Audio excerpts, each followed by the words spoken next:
Assalamualaikum, selamat malam dan salam sejahtera untuk kita semua supporter sepak bola Indonesia.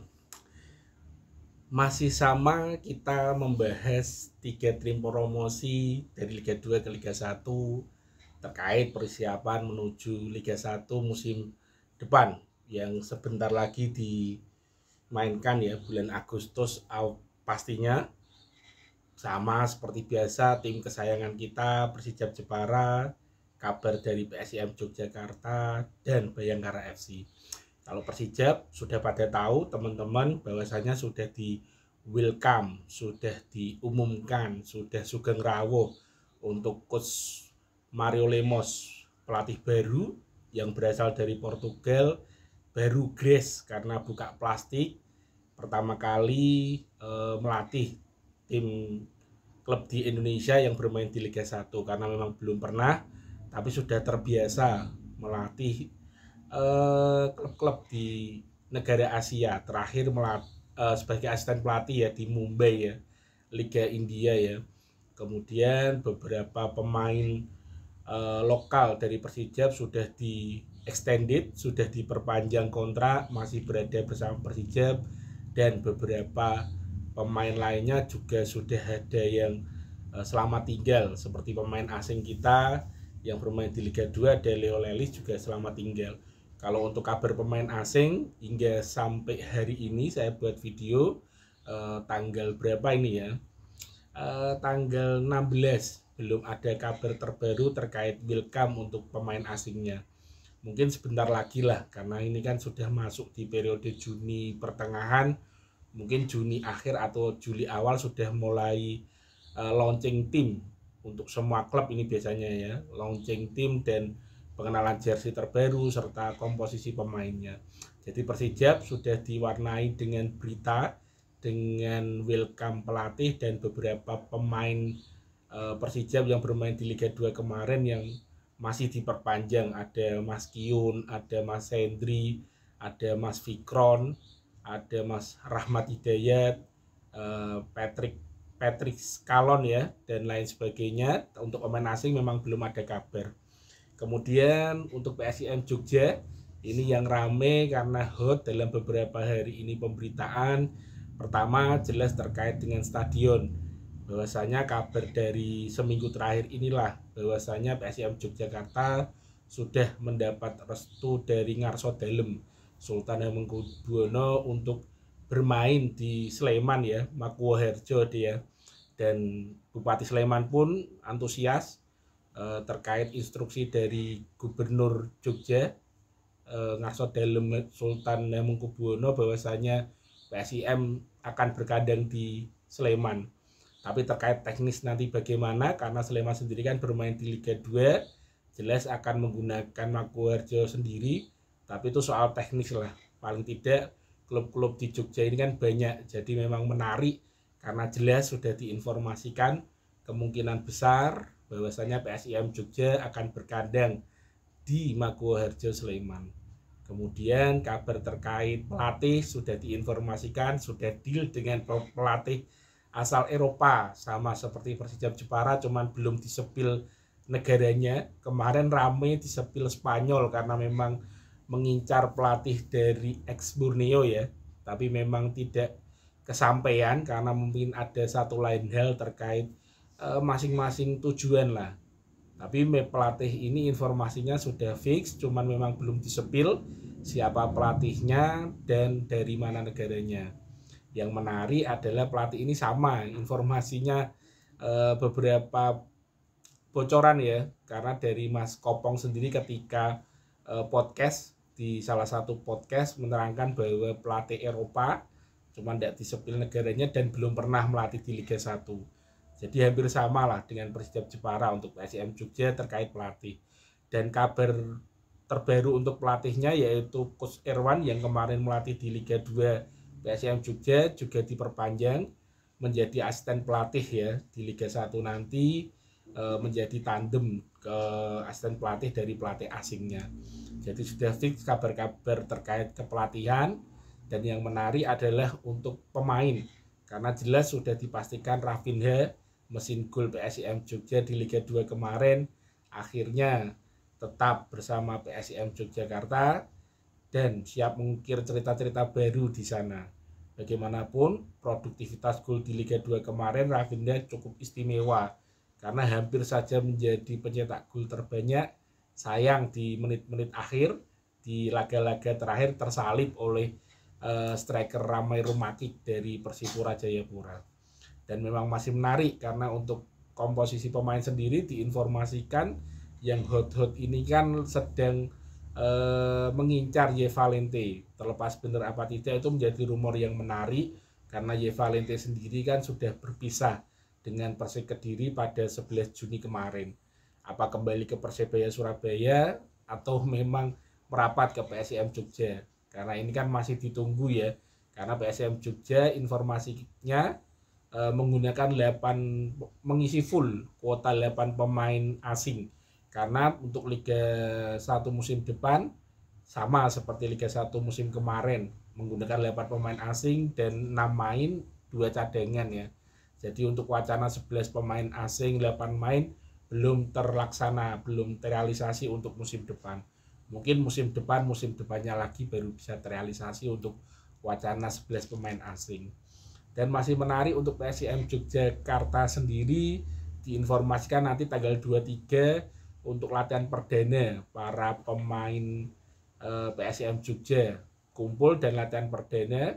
Untuk begitu juga untuk pelatih akan kumpul juga, jadi sudah ketahuan nanti di tanggal 23 Juni di latihan perdana ini siapa pelatih asingnya dan siapa pemain-pemain yang bertahan dan pemain-pemain baru yang datang. Tapi informasi dari manajer PSIM Jogja Pak Razi ya mengatakan bahwa untuk pemain asing ya dikasih toleransi sampai tanggal 1 Juli lah untuk bergabung maksimal.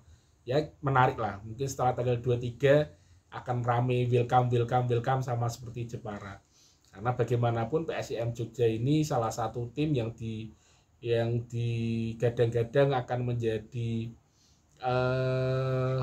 pendobrak Liga 1 atau menjadi tim kejutan.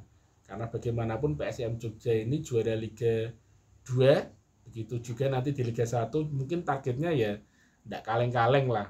Tidak hanya bertahan tapi mengincar ya mungkin 3 besar, 5 besar dan lain sebagainya, meskipun manajemen belum mengutarakan secara pasti. Mereka hanya menginformasikan bertahan lah di Liga 1.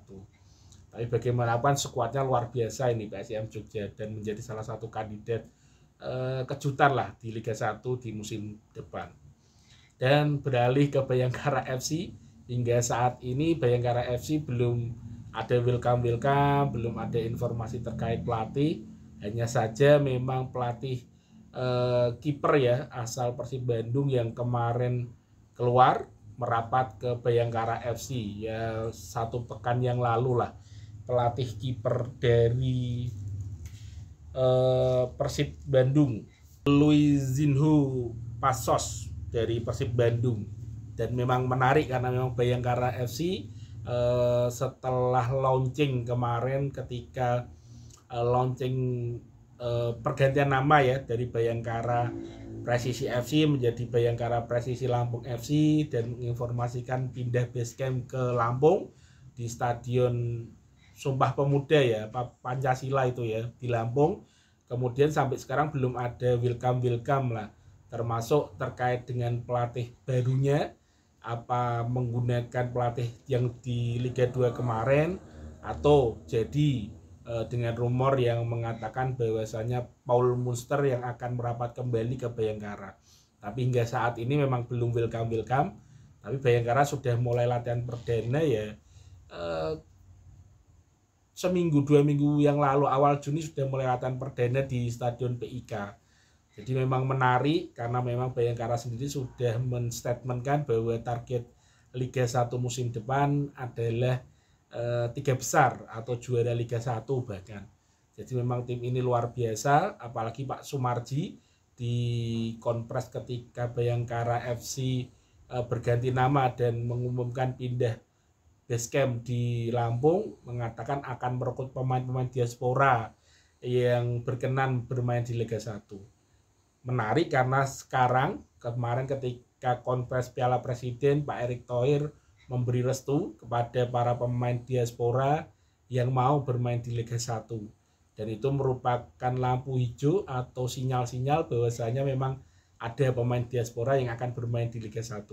Karena di minggu-minggu terakhir ini kan rame digembar-gemburkan, diberitakan bahwasanya ada beberapa pemain diaspora, dicatat kurang lebih 3-4 pemain. Yang paling banter ya suara dari Tom Hay, terus Jordi Amat, Rafael Strijk, kemudian ada Orat Mangun.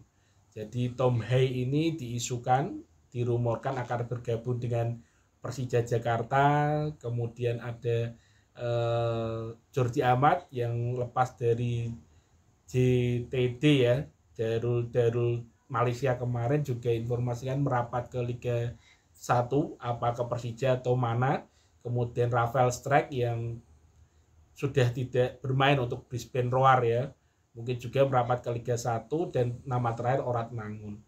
Apa mungkin hanya merapat ke Persija, atau mungkin sinyal-sinyal yang diberikan Pak Sumarji di awal konversi pers ketika Bayangkara berganti nama dan pindah base camp ke Lampung merupakan tanda-tanda bahwa 1 dari 4 pemain itu akan merapat ke Bayangkara, atau bahkan 4-4-nya. Kan menarik ini sebenarnya.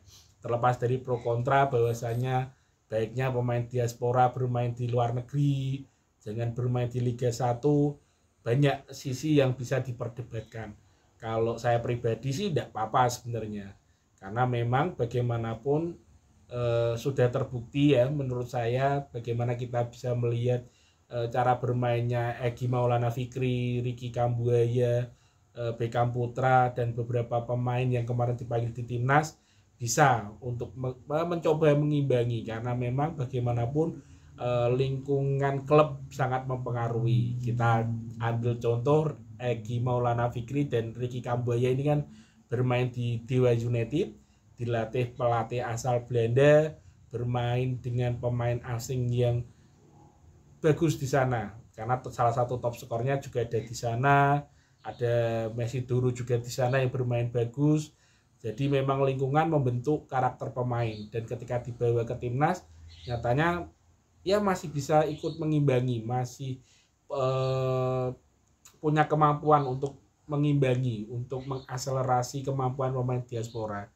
Jadi kalau pemain diaspora datang ke Liga 1 dengan lingkungan yang oke juga, tidak menutup kemungkinan itu akan menjadi transfer ke knowledge dan juga memperbaiki liga kita di mata Asia, syukur-syukur dunia. Tapi apapun itu terkait pro dan kontra, silahkan, karena memang semua punya pendapat. Tapi yang menarik ketika nanti pulang ke Liga 1, siapa klub yang kira-kira didatangi oleh pemain diaspora kita. Kok kayaknya Bayangkara, karena sampai hari ini memang belum ada welcome, belum rame-rame terkait pemain, belum rame-rame terkait pelatih. Karena dari 3 tim promosi ini yang belum rame sama sekali ya Bayangkara. Ramenya baru ketika pergantian nama dan mengumumkan basecamp baru di Lampung. Sampai hari ini ya adem ayem, belum ada apa-apa. Jadi masih menarik nih 3 klub promosi ke Liga 1 ini dalam persiapan menuju Liga 1. Tapi yang pasti informasinya Bayangkara FC akan mengumumkan komposisi tim atau melaunching tim dan jersey terbaru mereka di awal Juli nanti. Jadi langsung ya, mungkin satu paket digemburkan, diinformasikan dalam satu paket, ini loh tim saya, ini pemain-pemainnya, dan ini jersey terbaru untuk home dan away Bayangkara Presisi Lampung FC. Jadi mungkin satu sekali dayung 2-30 terlampaui lah. Mungkin itu yang mau disajikan oleh klubnya Pak Sumarji ini ya. Jadi menarik untuk ditunggu kejutan-kejutan dari 3 klub ini, terutama untuk pemain asingnya, pelatih dan lain sebagainya. Karena memang baru Persija nih yang sudah menginformasikan pelatih baru dari Portugal, Coach Mario Lemos. Yang 2 klub lainnya masih menunggu. Bayangkara, PSIM Jogja pasti sudah nanti tanggal 23 Juni jika jadi kumpul pertama atau latihan perdana, pelatih asing sudah datang, berarti sudah rame ini nanti di media massa. Tapi kalau untuk Bayangkara FC ya masih rahasia, atau mungkin nanti ketika launching langsung di awal Juli nanti. Tetap menarik, jadi kita tunggu saja gebrakan-gebrakan dari 3 tim promosi ini. Dan disclaimer ya, kenapa saya tertarik selalu membuat video terkait 3 klub ini, jelas karena memang yang pertama saya memang pendukung atau fans berat dari Persijap Jepara. Jelas ini tim yang kebanggaan saya yang saya dukung. Cuman memang PSIM Jogja dan Bayangkara FC merupakan kompetitor dari Liga 2 yang sama-sama promosi.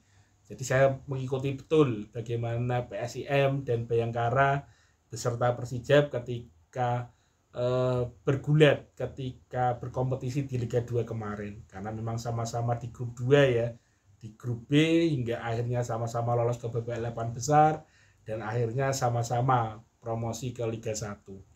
Jadi kenapa saya tertarik untuk selalu membuat video terkait Persijap Jepara, kalau kebanggaan saya, PSIM Jogja dan Bayangkara. Mungkin nanti ketika kick off Liga 1 ya mungkin 3 klub ini yang akan sering saya bahas di video-video saya ke depan. Kurang lebih itu dulu informasi dari 3 klub ini, jadi masih ditunggu ke depan. Atau mungkin ada kabar-kabar terbaru yang saya kelewat, silakan kasih komentar biar saya tidak kelewatan lagi. Terima kasih. Salam waras, salam baby, dan terus berkarya. Ciao.